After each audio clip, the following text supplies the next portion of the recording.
Supreme Court that earlier said it had no jurisdiction over vacancies in Parliament suddenly issued a stay of execution against the Speaker. And one of the reasons they give is that 2 months to an election, it is not fair for the people of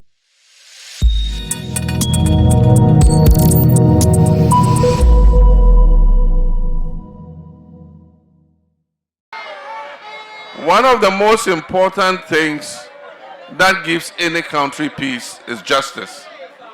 And when you live in a democracy, your justice system is supposed to be fair, transparent, and neutral. That's why when you see the statue that they call Lady Justice, that symbolizes our judicial system. Lady Justice has a blindfold. They've covered her eyes because she's not supposed to see who the parties to the litigation are, so that she does not give an unfair judgment to one or the other because of what she has seen. And that's why anytime you see the statue of Lady Justice, it has a blindfold covering its eyes. It means that justice is supposed to be impartial. Now listen to this. The people of SALL, Santro Kofi Akpafu, Lolobi and Likpe, were denied representation for 4 years. They haven't had a member of parliament. And you know what? The principle of democracy is no taxation without representation. And yet government did not stop collecting your taxes. They kept collecting your taxes even though you had no representation in the Parliament of Ghana. That is injustice. That is unfair. Now, when we took up the case of the people of SALL, it went through the justice system. The same justice system said that they don't have jurisdiction, and so it should go back to the High Court. It went back to the High Court. It was tossed up and down for 4 years. And so you have been without representation. And it's not only SALL. I say North. Can you imagine that our justice system denied the people of Asin North of representation for almost 2 years because they passed a judgment that the member of parliament they had elected, who was being sued in court, should not carry himself as a member of parliament until the case is disposed of. So for almost 2 years, this person could not go to parliament and defend and represent his people. Now, you see, what goes round comes round. Now, some seats were declared vacant by the Speaker. Then they quickly ran to the Supreme Court. The Supreme Court that earlier said it had no jurisdiction over vacancies in Parliament suddenly issued a stay of execution against the Speaker. And one of the reasons they give is that 2 months to an election, it is not fair for the people of those 4 constituencies not to have a representative in Parliament. I mean, what kind of justice is this? Nobody is superior to another in Ghana. And the justice system must be consistent. If it is inconsistent, it is not fair to the people of this country. Because you treat people one way, 4 years, they can be without a member of parliament, it doesn't matter. Their representation is not important to you. Jechikwesin should be out of parliament for almost 2 years, it doesn't matter. Because they are saying enough people are not your people. Then, when it comes to MPP MPs, the Speaker declares their seats vacant for 1.5 months until we go to election. That one, it is unheard of. Their human rights are being affected. I mean, what kind of justice system is this? You know, and we believe that an injustice was done to the people of SALL, and it, as he said, it has been called the cardinal sin of the Fourth Republic. And never again must this happen. The rights of everybody in Ghana are important. And everybody must be equal before the law. The people of Central Kofi, Akpafu, Lolobi, and Likpe are not inferior citizens of Ghana. The citizens of Asin North are not inferior citizens of Ghana compared to the two that the Supreme Court is struggling to defend their representation. There will be more to say about this in the future, but we believe that one of the important things that we need for our democracy to survive is for our judiciary to carry out the reforms that make it consistent, that make it fair, and that make it able to dispense justice without fear or favor. But more will be said about that.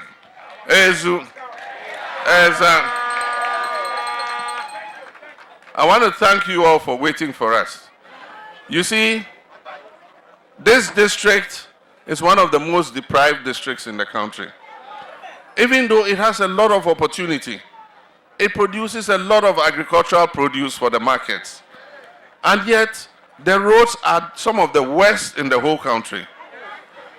We are happy that it has been carved out as its own district. The reason why we create new districts and new constituencies is so that, one, we can bring governance to the doorsteps of the people, and two, we can improve infrastructure and development in the district. So I can assure you, the injustice that you have suffered, eventually you are going to vote. You are going to have a member of parliament.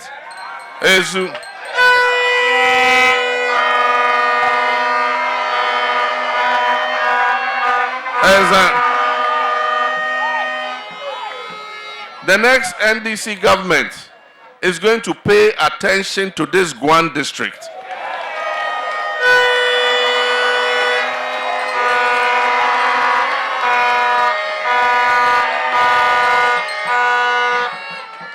So that we can improve the infrastructure here, especially the roads. We will work on the roads so that it's easy for vehicles to come and cart the agricultural products that you've been producing here out to the markets. But aside from that, we have a special program that we call the Agro-Industrial Processing Zones. We're going to consider Guan district as one of the special districts that we concentrate on.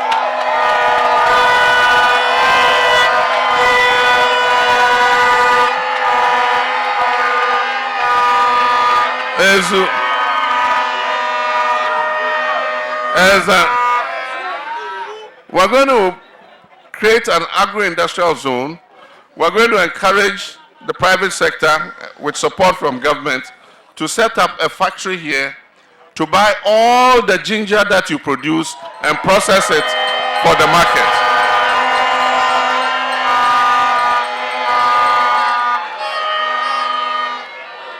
We'll set up a factory here, another one, to buy and produce and process all the rice that you produce in this district.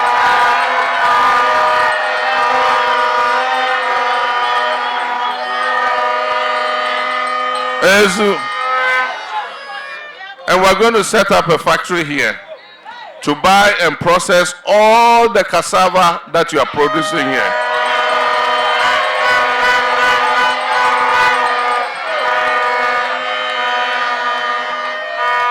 We're going to target this district to become the leading producer of ginger, rice, and cassava.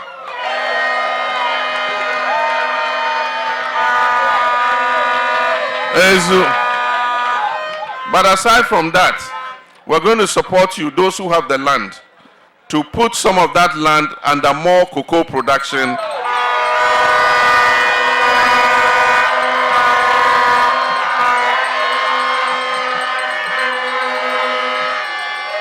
So we'll give you the support to set up cocoa farms. We'll get the extension officers to help you until the cocoa grows. We'll come and buy the cocoa from you so that you can get money and put into your pockets.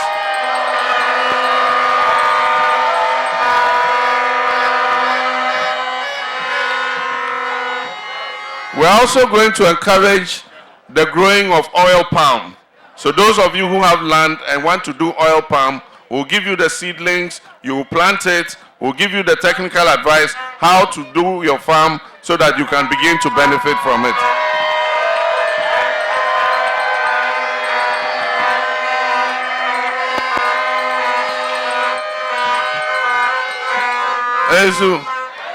So there's a lot of good news for those who are in agriculture. In addition, we're going to come and open, you've heard me talk about the farmers service centers. We're going to open a service center here in Guan district. We will have 15 tractors with plows, harrows, planters, everything that you need. Combined harvesters.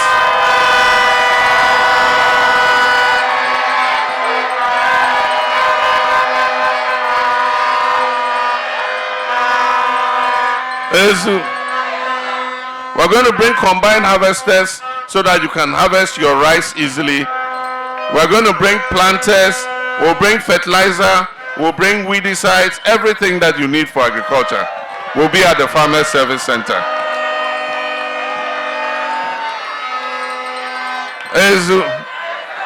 For the young people who don't want to go into agriculture but are interested in other businesses, we are prepared to help you.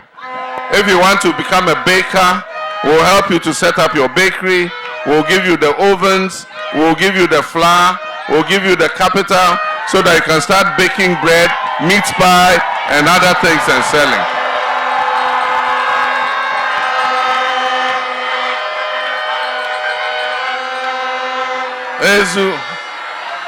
If you're a young man, you want to go into poultry production, we're going to help you with the hen coops. We'll give you the day-old chicks. We'll give you the feed. We'll give you a little capital, and you start your own poultry business.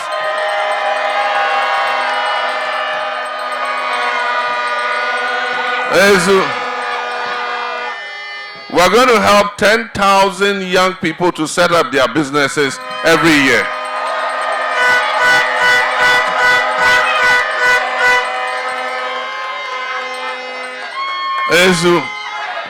And as for the women, we're bringing you the Women's Development Bank.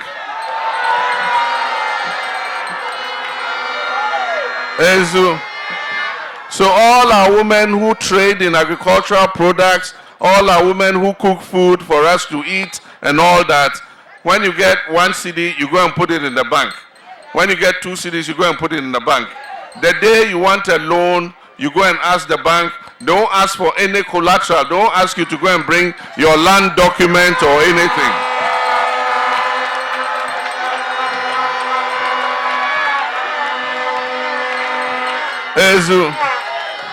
And the interest rate is going to be very low. And so when you get the loan, you'll be given a long tenure to pay. You pay 100 cedis, 200 cedis, 100 cedis, 200 cedis until you finish paying for the loan.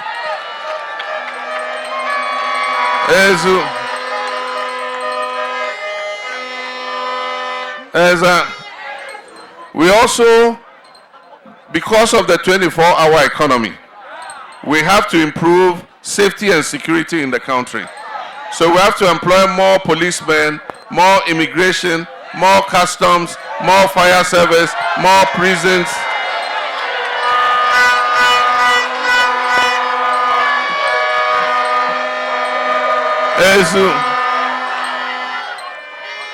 And as for police, we need to employ as many as 25,000 new police officers.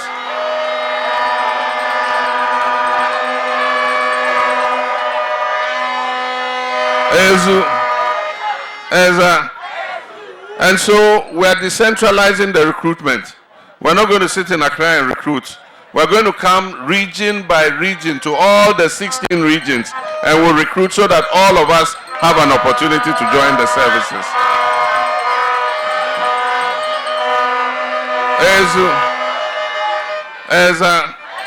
The current qualification for entering the security services is a senior secondary school certificate.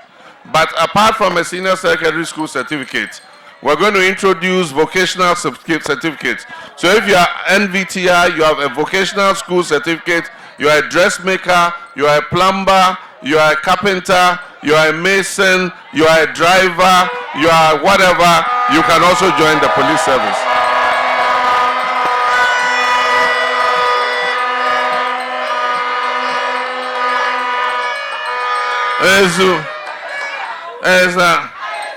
This election we're going to have is a very simple question. It is look at your life, the quality of your life, and go and cast a good vote. In Chi, they say she was sitting in Nakoto Abapa. So you look at how your life is this last 8 years, and you go and vote. I can say that in 2016, when we were in government, life was much better than it is today. The NPP came and deceived the people of Ghana that the NDC is not able to look after the country well, and that they are better managers of the economy, and that when they come, life will be better for us.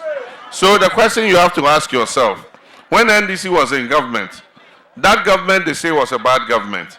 1 gallon of petrol was 14 cedis. Today, 1 gallon of petrol is 75 cedis. When the government they said was a bad government, the NDC government, 1 ball of kenke was 1 cedi. Today, 1 ball of kenke is 5 cedis.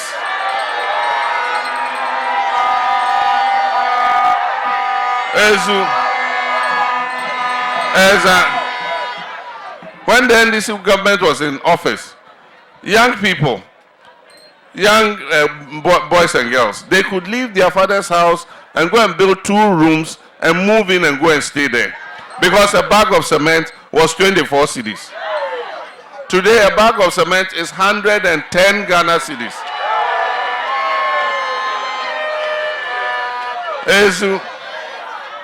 When the NDC government was in power, that they said was a bad government and couldn't manage the country. And because of that, they went and brought the vice president, Baumia, because they said he worked in the Bank of Ghana before. At that time, if you wanted $1, you needed 4 cedis. Baumia said he has arrested the dollar and locked it up, and he has given the key to the IGP.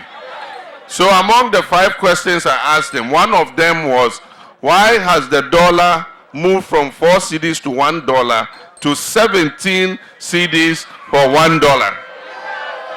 And he can't answer. Eshijo.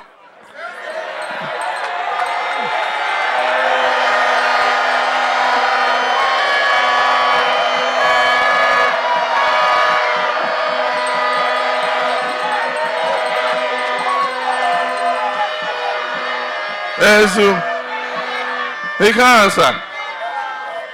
And I asked him, they brought you because you are an economist. Why is it that when you took over, the Ghana's total public debt was 120 billion from Nkrumah's time? Under you 8 years, our public debt has gone up to 767 billion cedis. He couldn't answer. Eshijo.